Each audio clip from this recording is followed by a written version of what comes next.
designed not to send a message, but to throw in a big surprise from an audience standpoint. So they say, oh my goodness, look where we've been all this time. The haunting image of a decayed Statue of Liberty entails some interesting technical challenges. We found a location at the end of Zuma Beach, which was about the right scale, and it had rocks with moss on them on the end of the beach that looked kind of like disintegrated bronze or whatever. So we integrated those rocks with the base of the statue, which was a painting by Amo Kosa, who was chief matte artist at the studio.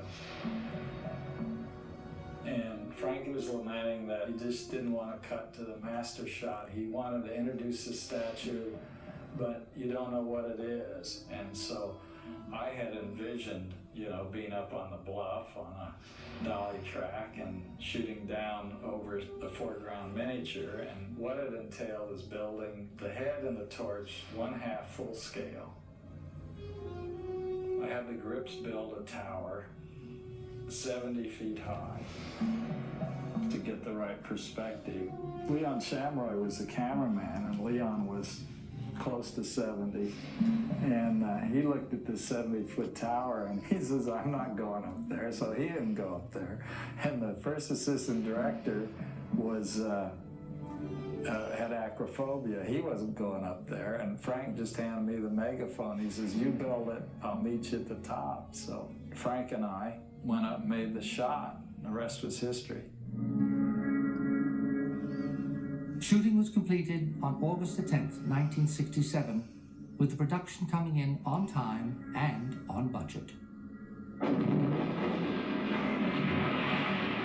Charlton Heston. The world he finds out in the galaxy will challenge every idea you've ever had of civilization. A planet where man is the lowest order of living things, and the superior beings are apes.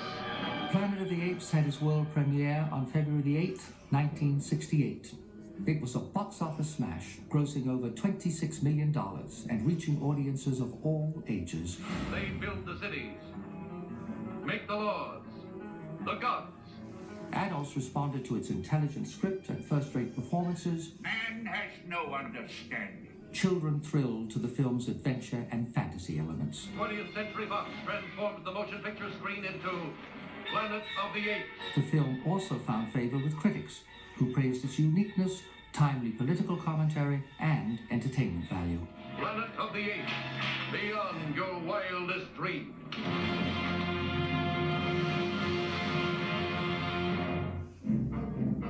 Planet of the Apes was nominated for 2 Academy Awards, Best Costume Design and Best Original Score. But special Academy recognition was reserved for the innovative makeup wizard John Chambers, who was awarded a special Oscar for his outstanding achievement on Planet of the Apes. The award was presented to him by Walter Matthau and friend.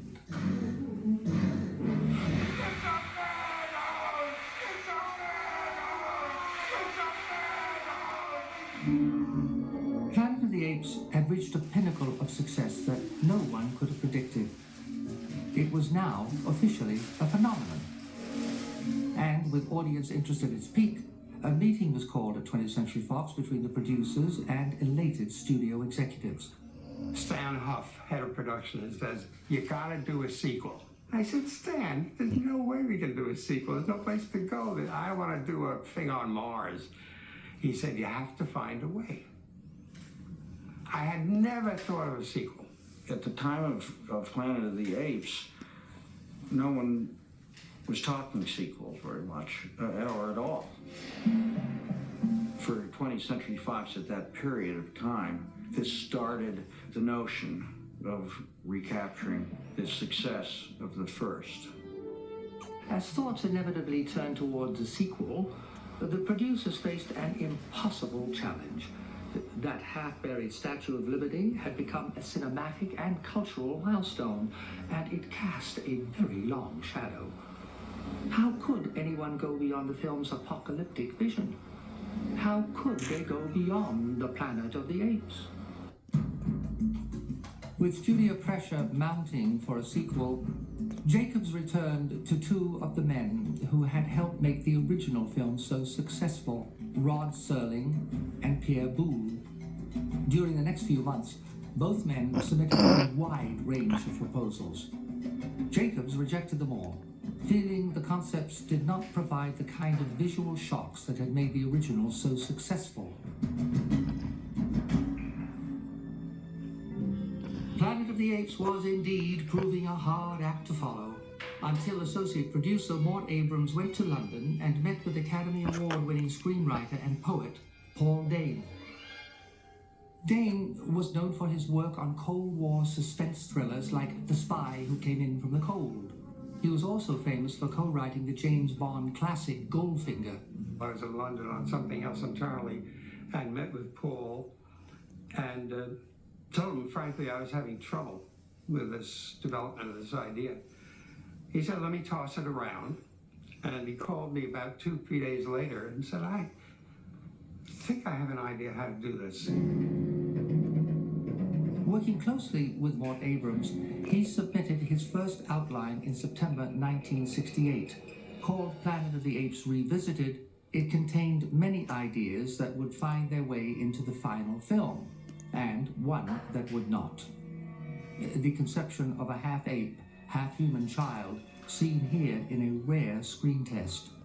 Curiously, the studio feared that the implied mating of species could lose the film a G rating and take away their family audience.